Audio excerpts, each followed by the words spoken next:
the famous statement said by Yahya ibn Abi Kathir, as narrated by Imam Muslim in his introduction to his Al-Sahih. He said, لا ينال العلم براحة الجسد.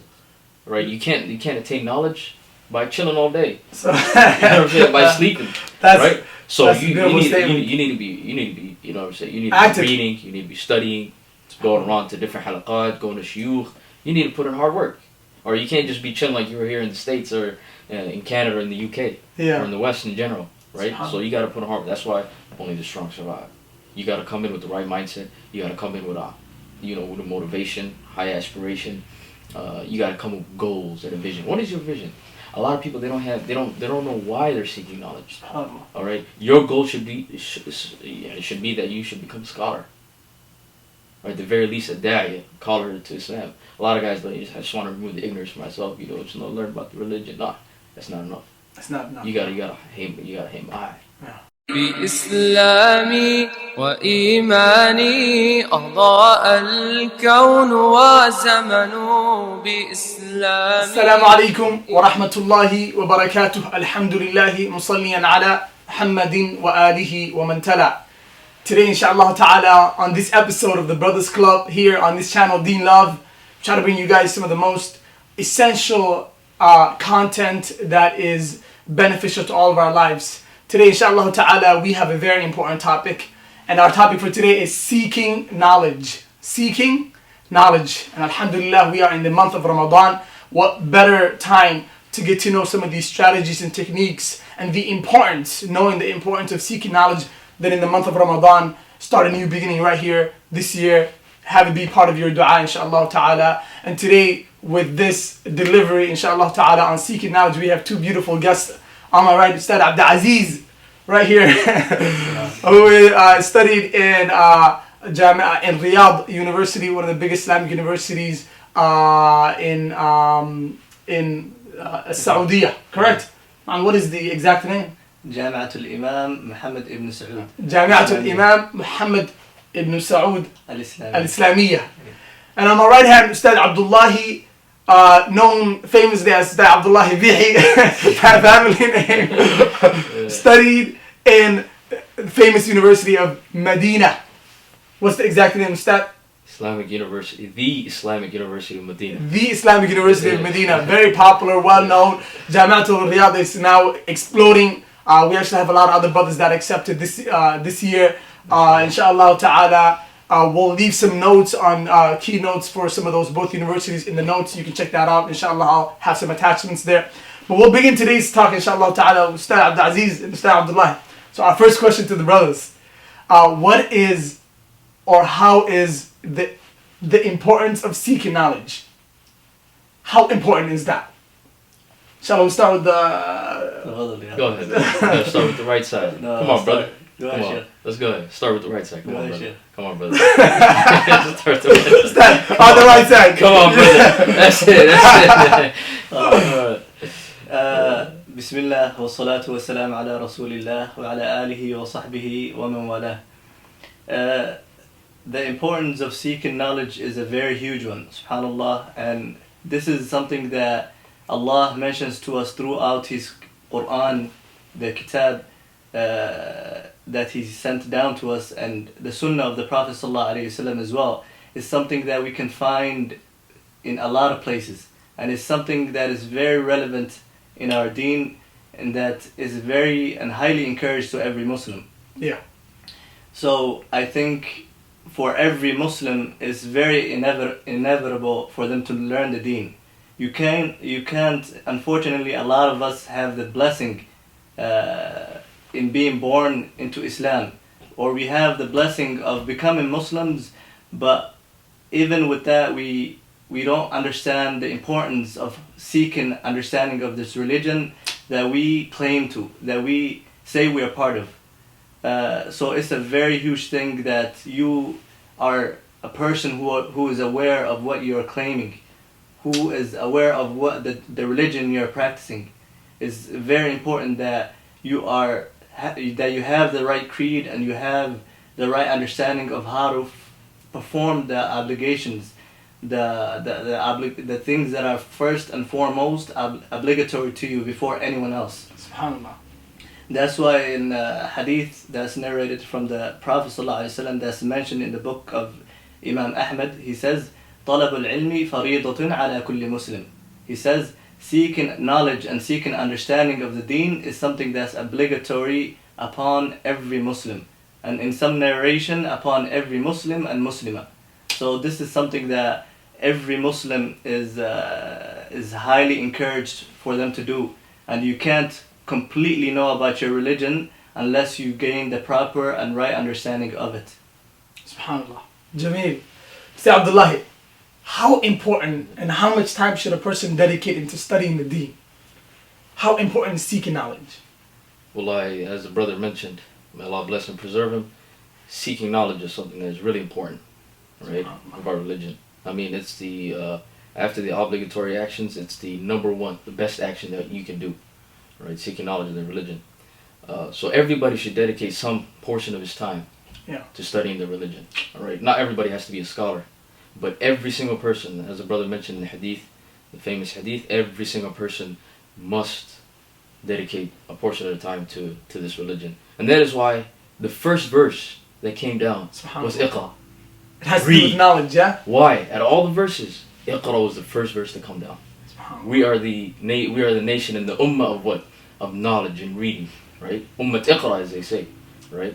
So showing the importance of knowledge. And the Prophet ﷺ, he did tell us in the hadith narrated by Bukhari, hadith Muawiyah ibn Abi Sufyan, the Prophet ﷺ, he said, مَنْ يُرِدِ اللَّهُ بِهِ خَيْرًا يُفَقِّهُ فِي الدِّينِ وَإِنَّمَا أَنَا قَاسِمٌ وَاللَّهُ مُعْطِي. Hadith is very long. Prophet ﷺ, he says, whoever Allah wants good for, he gives him understanding of the religion. Whoever Allah wants good for, he gives him the understanding of the deen. SubhanAllah. And what better, who do you want good for? Right? Hey, your parents love some things for you. What about God? One who created you and I. Right? Isn't that like the ultimate, right? Ultimate one to please. Yeah. So, I mean, we could go on and on, but the importance of seeking knowledge is something great. What are the benefits of that? The benefits, dunya and akhirah. SubhanAllah. This life and the next. Right? In this life, you are inheriting what the prophets left behind. The scholars are what? The inheritors of the prophets. Of the prophets. The prophets did not, the messengers, they did not leave dirham or dinars. They didn't leave, dollars or euros. Right? They didn't leave cash or, nuggets, as they say. Right? They left behind what?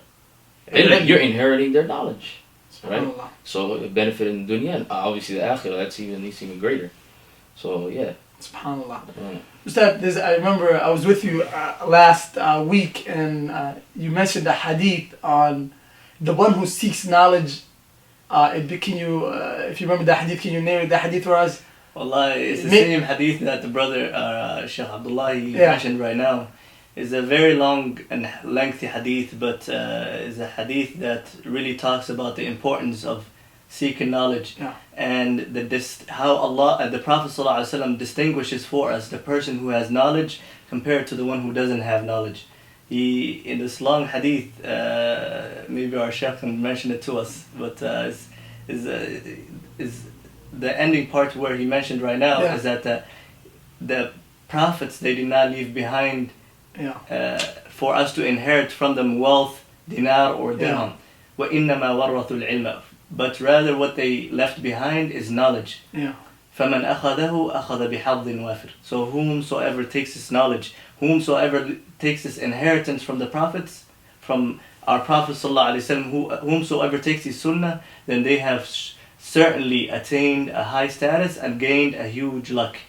So the hadith is a hadith that's narrated by Abu Darda, which is one of the companions of the Prophet ﷺ. He was in Syria at this time, in Damascus, and a man came to him. A man came to him asking about the religion, and he came in hopes of learning about the deen. So Abu Darda radiallahu anhu, he asked him, what has brought you here? And he told him the reason, and he was amazed, and he told him, there isn't anything else that brought you, no worldly gains, no profit or anything else. And subhanAllah, he said, no, the only thing I came all the way over here for, and he came all the way from Medina. Now imagine how far of a distance he had to travel at that time. No car, no planes then. Nothing else, subhanAllah.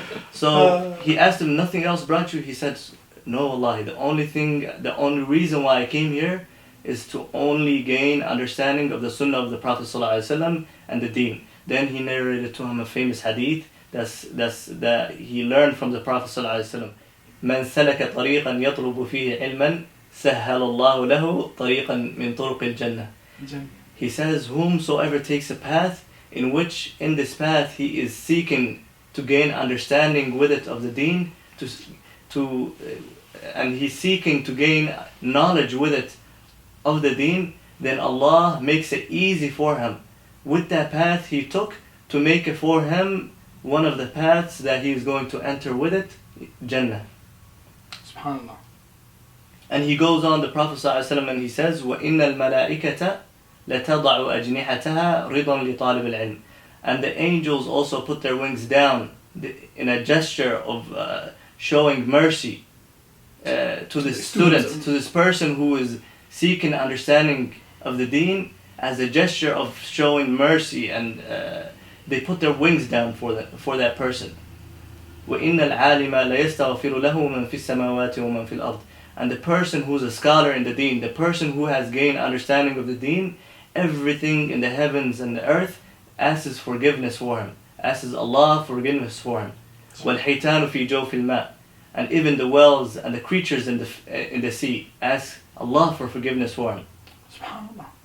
SubhanAllah. And this is a very beautiful thing. Yeah. And then he goes on. This is like one of the biggest hadiths that came in this aspect of that distinguishes for us the person who has knowledge compared to the person who doesn't understand anything of their deen. And the Prophet ﷺ continues, and he says, after saying وَإِنَّ الْمَلَائِكَةَ لَتَضَعُ أَجْنِحَتَهَا رِضًا لِطَالِبِ الْعِلْمِ, and after that he says وَإِنَّ الْعَالِمَ لَيَسْتَغْفِرُ لَهُ مَنْ فِي السَّمَاوَاتِ وَمَنْ فِي الْأَرْضِ وَالْحِيتَانُ فِي جَوْفِ الْمَاءِ. And he goes on to show after that the status of the person who has knowledge, the status of the scholar. وَإِنَّ, he says, the Prophet ﷺ, وَإِنَّ فَضْلَ الْعَالِمِ عَلَى الْعَابِدِ كَفَضْلِ الْقَمَرِ لَيْلَةَ الْبَدْرِ عَلَى سَائِرِ الْكَوَاكِبِ. And he says the status of the scholar compared to the rest of the worshippers, the people who just only worship Allah but who don't have knowledge of the deen, he says is like the comparison of the moon on the night that it is at its brightest compared to the rest of the stars. Now I want you guys to visualize this for a minute. I want you guys to think about this. The comparison that the moon, when it's completely full, has... It dominates. It has to the rest of the stars. Yeah. The rest of the stars become very irrelevant to us and small. Yep. While the moon is very apparent and huge. And in the same way and the same form, we benefit from the light of the moon more. Of course. That's how the person who's the scholar is in the deen. SubhanAllah. That's how the person who has knowledge is of the deen compared to the rest of the people. People benefit from him or her everywhere they are. And then he concludes, the Prophet ﷺ, with the last portion of the hadith in which Shaykh Abdullah mentioned. He says, وَإِنَّ الْأَنْبِيَاءَ وَإِنَّ الْعُلَمَاءَ وَرَثَةُ الْأَنْبِيَاءِ. He says, and the scholars are the inheritors of the prophets. وَإِنَّ الْأَنْبِيَاءَ لَمْ يُوَرِّثُوا دِنَارًا وَلَا دِرْهَمًا. And the prophets, they did not leave behind for us to inherit from them dinar or dirham. They did not leave behind for us to inherit from them wealth. وَإِنَّمَا وَرَّثُوا الْعِلْمَ. But the only thing that they left behind for people to inherit from them is knowledge. SubhanAllah. Bring it to that key point. Step. Yeah. So let's say I'm a student of knowledge, Yeah. right? And I want to embark on this journey. Yeah. How can I get it done? What's the first step I should take? What I have decided that I want to become a student of knowledge. Yeah. I want to inherit the scholars. Yeah. من يريد الله به خير يفقهه في الدين. I want Allah subhanahu wa ta'ala to want good for me. Yeah. What's the next step for me? You want to join the club? I want to join the club. Yeah. You try to get with the big boys. Wallahi, first and foremost is obviously ask yourself why. Your intention. Your intentions. Why are you doing this? Okay. Right? Fix your sincerity. Right? Sometimes it may not be 100%. But try your best. Try to ask yourself, why are you doing this? Alright? Try to do it for the sake of Allah. Try to do it for the sake of your community, you know? Yeah.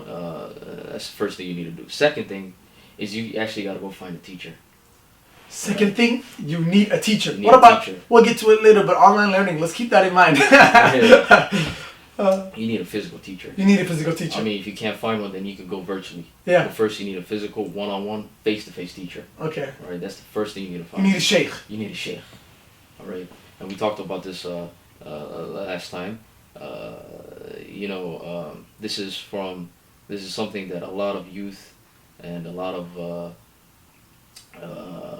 you know, beginner students basically.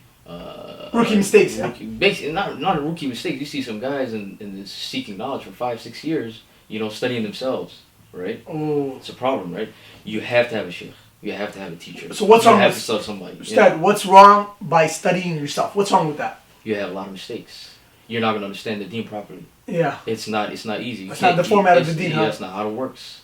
The format of the Deen is that you get from what? A teacher who gets from a teacher. It's a chain of narration. It goes all the way back to the Prophet ﷺ, Jibreel, Allah, Prophet ﷺ, Allah.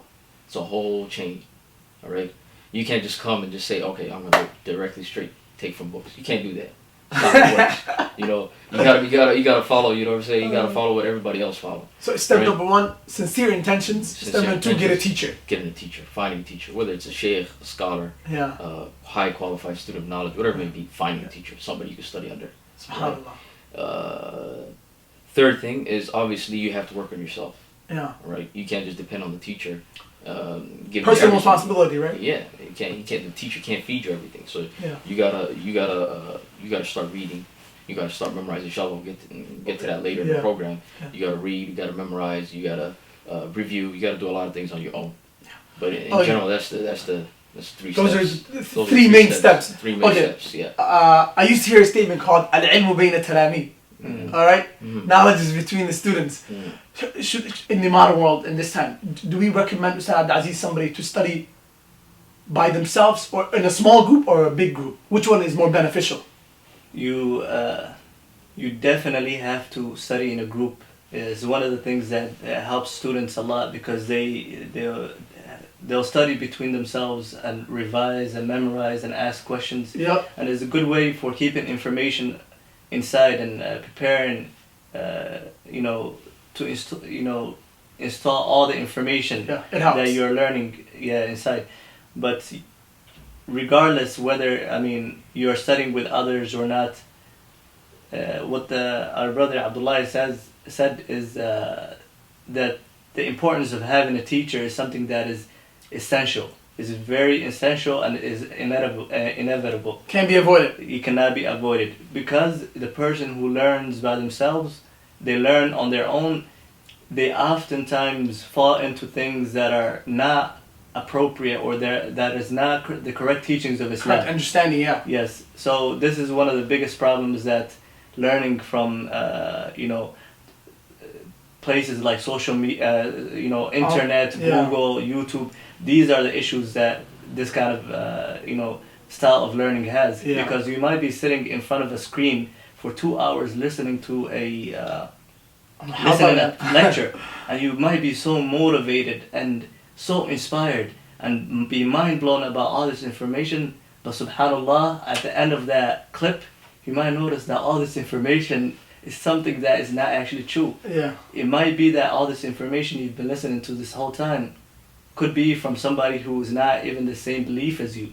Yeah. It could be that you're sitting in front of the screen for 2 hours, 3 hours, wasted completely half of your day, and you're listening to a person who's Shia or a Sufi who's calling you to worship, Allah in a way that He hasn't instructed us to worship Him. Yeah. And learning things from the Deen that are not, relevant to us as Muslims. Yeah. So we should be very careful in those terms. Ustad, do you disagree with the fact that, what's your thought on that? Small group or big group? Which one is more beneficial to Small a student group of knowledge? explain that for me real quick. Small, close to by yourself, or huge into the point where you're studying with like 20 people? Yeah, it depends. A small group as in like... Okay, let me make it tougher on you. By yourself or with a group? Which one? By yourself, like you just reading books without a teacher? Yeah, you study, with your sheikh, With your sheikh? but you're always by yourself. It depends. you need to have. I think you need to have a good balance, yeah. between both. Oh, okay. You have good balance. You know, if you have a private study with a sheikh, that's real nice. Yeah. You can go back and forth. Yeah. You can have intellectual conversations. Okay. Just you and him. You know, your areas of weakness, you work on that. Yeah. And then the big group, the good thing about that is you have that Muraja. motivation. Yeah. You can do a review after the sheikh leaves, before Yep. the sheikh leaves. You know, so it's good to have a balance of both. But to be honest, as long as you have a teacher, you don't get heads. As long as you're not sitting yourself By in a yourself room, somewhere. that's you know you don't get heads. Okay. So And, what about online learning? What do you think of that stat? Online When learning, can somebody? Yeah. Let's say I live in Montana. Yeah. The Helena, Montana. I didn't even know what the capital city was. Helena, Montana, right? Yeah. And there are no shuyukh, no sheikh. Yeah. What can somebody do?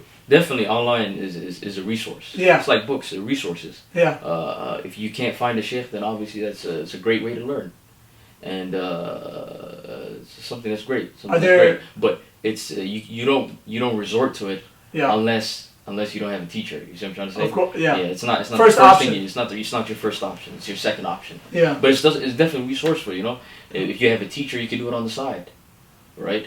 If you don't have a teacher, then that's the only way. And I was reading about how Sheikh Uthaymeen, Yeah. rahimahullah, he had a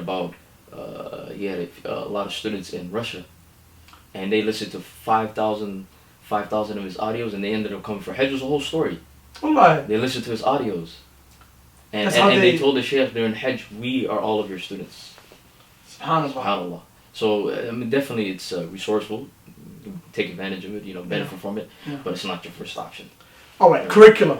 Let's get into curriculum. Yeah. Seeking knowledge curriculum. Ustad Aziz, what have you noticed? You studied, and there's a majority of the ulama in Saudi or in Riyadh, from what I've heard, a lot of the ones are, but even though Mecca and Medina, a lot of them are, I actually wouldn't know how much is it each, but I hear that in the capital city, that's where you would find, I would assume a lot of scholars are there. What is that, what's the path that the ulama recommend that a student of knowledge takes in regards to studying? Well, Curriculum. The what our brother Shah Abdullah mentioned is that the Deen has been a chain between Allah all the way down to the creation, Yeah. and this is how we have gotten knowledge till this day. Yeah. And this is the way that the Salaf and the people that were before us have attained knowledge as well. So it's important that you have a clear manhajiyah, a clear, a curriculum that follows or that is according to how people studied before us. Yeah. And there's many books written on that. There are many books written on that, but as far as when it comes to students, some of the main things that they should focus on is a few things. Amongst them is having sincerity in first and foremost what you're learning. This is where that curriculum starts. After that, once you have gotten that down, you need to have consistency. A lot of times a lot of students lack in, you see them, they have good intentions, they have good, niyyah for learning, but once they go on a little bit about learning, they eventually end up stopping. And oftentimes this has to do with a lot of factors, but amongst them is the environment in which you set yourself in. When you're learning, you have to put yourself in an environment where you're motivated. You have to surround yourself with people who continuously motivate you, who are always passionate about learning the Deen. Yeah. If you do this, then you will see yourself reach high pinnacles, reach very high places. So you need to also motivate yourself, always renew your intentions and make yourself sincerity. As long as you do that, you will always continue. As long as you are connected to Allah and you are always consistent in your ibadah, you'll always have that that urge of wanting to learn. Yeah. SubhanAllah. So Abdullah, so what do you think are good stepping stones? Yeah. Where should the first step that a student knowledge puts on and tries to conquer, what should that be? Wallahi, And so on and so forth. the first thing, I would say two things. Okay. Right. The Book of Allah. The Book of Allah. Quran. The Quran. The Quran. You gotta start with that. Okay. And everything starts with the Quran and ends with the Quran. That's So you better start, you start with the Quran, you're in good hands. Okay. Right. And the second thing is the Arabic language, because this religion. Al-Arabiyyah. Al-Arabiyyah. The Arabic. Right. Al-Arabiyyah. You gotta get the Arabic. How important is that? Because I feel like that a lot of students of knowledge, a lot of beginner students of knowledge might not really pay attention to that. Wallahi, you'll never have a true understanding of the Deen unless you know Arabic. Everything that you know is just the bits and pieces of information here and there. Some people say right. Miftah ad-Deen. Miftah ad-Deen. There you go. Yeah. It's the key to knowledge. Arabic. You don't know how are you gonna understand something that's the Quran is in Arabic, the Sunnah is in Arabic, the text of the scholars in Arabic. How are you gonna understand? Right? There's no way. Arabic, right? Subhanallah. Inna anzalna Qur'anan Arabiyyan, Allah says. Yeah. We have sent down an Arabic Quran. Right? The difference of opinion between the scholars is the entire Quran Arabic or not. Yeah. It's a whole different issue. Yeah. But at the end of the day, it's still in Arabic. Yep. Or you can't learn through another language. So Quran, Book of Allah, start memorizing, try to understand it. Okay. And also the Arabic language. And after that you can move on to some of the to the basic sciences that you need. Aqidah. Your creed. Yep. Belief, and fiqh, jurisprudence, how to pray, your tahara, purification, fasting. Yeah. All right. Those are like the two, and then you move on, you branch out from there. Yeah. All right, and then you have something. There's ulum al-ala, and there's ulum al-ghaya. There's the sciences in which the four main sciences in Islam, and then a few sciences that help you understand those sciences. Of course. Two different categories. Two different categories, basically. So, for example, you have the four main sciences: tafsir, understanding the Book of Allah; hadith, prophetic traditions, the Prophet ﷺ, and his sayings; aqidah, basically creed.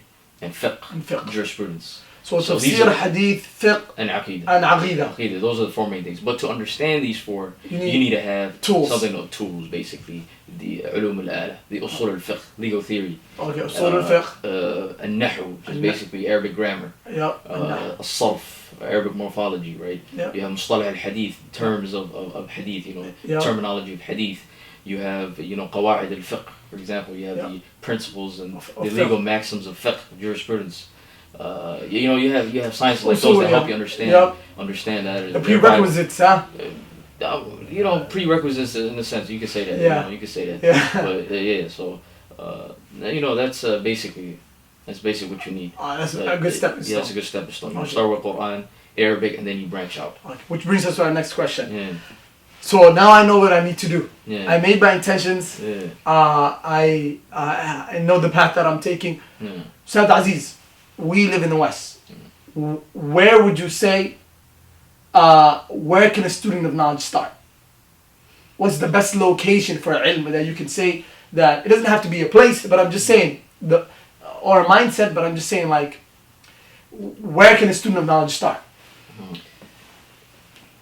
The person who's seeking to gain understanding of the religion has to first and foremost take the things that are available to them in their own community.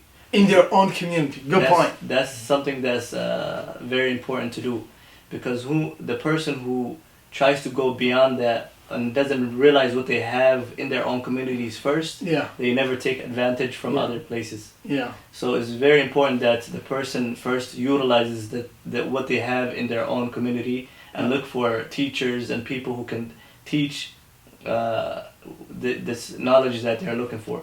Yep. Of course, there have to be guidelines as well. The person that they're learning from have to be somebody that are well known in the community, who people take from knowledge, and who people trust their knowledge and overall trust them as well.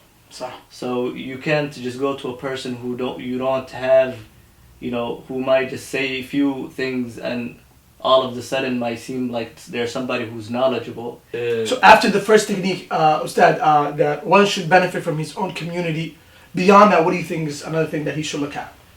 Once they start benefiting from their own community and they feel like they got into a level where they feel confident in what they've learned and they are hungry to learn more, then they should go beyond that and try to excel in what they learned. A lot of times we see our youth, we see a lot of youth, they memorize Quran. They have great potentials. Our parents push them forward, they do all these great things, but unfortunately that's where it ends up stopping. So the parents see that a lot. And even us, when we know we have these potentials, we shouldn't fall back and just be content with the things that we have. but rather we should go beyond and above. Yeah. And we should really strive in learning more. As we know that learning the Deen is something that is very huge, and we really need in our daily lives now and in our communities. SubhanAllah. Yeah, so That, to touch upon that. What are your thoughts on that? Yeah, false misconception amongst a lot of inspirers of seeking knowledge. Yeah. Is that you have to actually travel. You're right, and that's a false misconception. You can produce wherever you're at. All right, and if you're not studying in your city, in your country, then it's unlikely that you're going to produce in another country. Obviously, environment helps, but if you're not studying over here, then you're not going to be studying properly when you go overseas, per se. So start with your city, benefit from the utilities and the tools that you have as much as you can.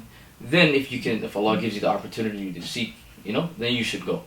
But having the conception that I'm not going to seek knowledge unless I go overseas, that's totally false. It's totally false. Yeah. And traveling is actually good. Yeah. In fact, Al-Khatib al-Baghdadi, rahimahullah, the 5th century scholar, he has a whole book called Al-Rihla fi Talib al-Hadith. Traveling to actually seek knowledge. Specifically Hadith of the Prophet ﷺ. So traveling is nice, right? It helps you. Go come from different environments. Yeah. But it's not the main only way. Imam Malik, rahimahullah, he never left Medina. If you're in Medina, you probably should never leave Medina, right? I mean, you talk about the grandsons of the Sahaba, right? Yeah. He never left Medina. I mean, he stayed put in Medina. But it shows you that wherever you're at, you can benefit from. You know what I'm saying? Every community has somebody who has a part of knowledge that you can benefit from. But it's famous, I've noticed that many of the ulama, they travel to seek knowledge. Yeah. How is traveling important in seeking knowledge? Is that? Really important, as we said. It's important as in terms of seeing different environments, seeing different backgrounds, going to different mashadib, basically having different taste, scholars, right? Definitely. And it actually helps your motivation as well. Your motivation is key. And Ibn al-Jawzi, rahimahullah, has a famous statement.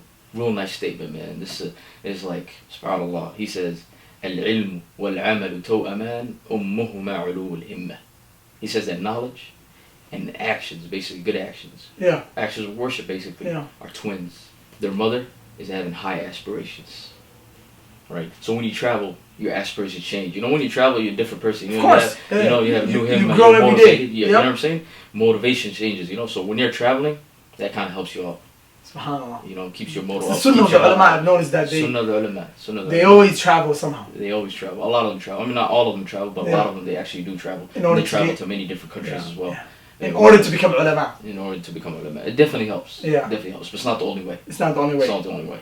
And that's the misconception. It's not a condition. That's a misconception. Yeah. I gotta travel. Nah, it's not true. It's not. Yeah. It's not always the case. It's not always the case. Right. So Abdulaziz, what are your thoughts on now that we got some of the foundational things covered? Which brings us to our next topic, which is obstacles in seeking knowledge. So Abdulaziz, what do you think? What are some obstacles? They could be personal. Maybe you noticed it on your own. That you thought that really a lot of students of knowledge they face. One of the biggest obstacles is for the person not to have a clear curriculum.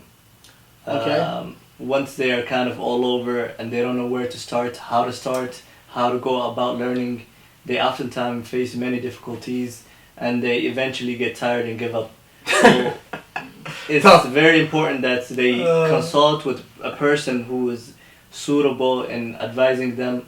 They go to a sheikh or their local imam or whoever they can find this opportunity in asking, and they should make it clear for them the steps that they should take in learning Islamic knowledge. So often when you have a person open up a door for you, it becomes much easier. Beautiful. What are some obstacles you noticed, Ustad? Seeking knowledge? Yeah. I heard a lot of students, sometimes even getting accepted to the big universities like Medina and Riyadh, they end up, they stop studying after a year or two. They end up somehow coming back and not finishing their studies. You told me out of the 24 people, I don't know how much it was, 24 or so people, only a few remain. What happened to the rest of the students of knowledge? Wallah, there's different reasons. Some of them have family reasons, some of them financial reasons. Some of them, they thought seeking knowledge was a utopia, you know, coming to Medina. They thought it was like, it's like, I'm terrorized, you know what I'm saying? No, seeking knowledge is not something that's easy. Something that requires hard work and sweat, right? And then you're going to get to a point in which, like, yo, is this really worth it? Ooh. And at that point, that's when the strong survive. That's when you have people who are like, لِيَمِيزَ اللَّهُ يَا لِيَمِيزَ اللَّهُ. There you go. Differentiate. Yeah. And that's why Allah said, وَمَا كَانَ الْمُؤْمِنُونَ لِيَنْفِرُوا كَافَةً فَلَوْلَا نَفَرَ مِنْ كُلِّ فِرْقَةٍ مِنْهُمْ طَائِفَةٌ لِيَتَفَقَّهُوا فِي الدِّينِ. That from every group, there's a party. From them are people who seek knowledge. Like, look how small and narrow that is, right? Yeah. For all the people, right, seeking knowledge. I mean, that shows you, like, something that's hard, something that requires hard work. That's why Yahya ibn Abi Kathir, he said, you know, the famous statement of Yahya ibn Abi Kathir, as narrated by Imam Muslim in the introduction of Al-Sahih. Yeah. He says, the famous statement said by Yahya ibn Abi Kathir, as narrated by Imam Muslim in his introduction to his Al-Sahih. He said, لا ينال العلم براحة الجسد. Right? You can't attain knowledge by chilling all day. So, you know what I'm saying? By sleeping.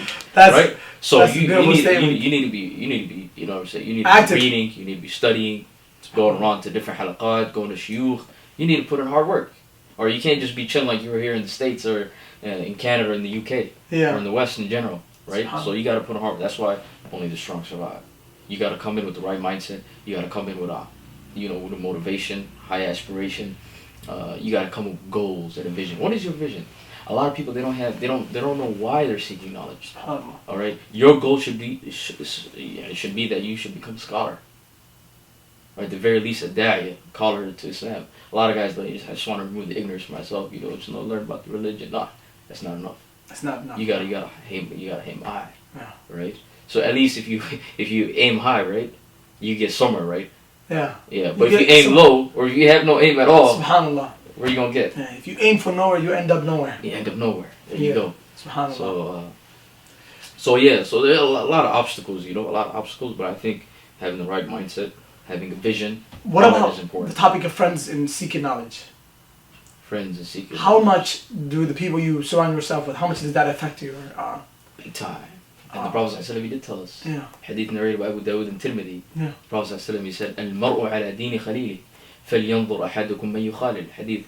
There's some weakness in this narration, but it's authentic.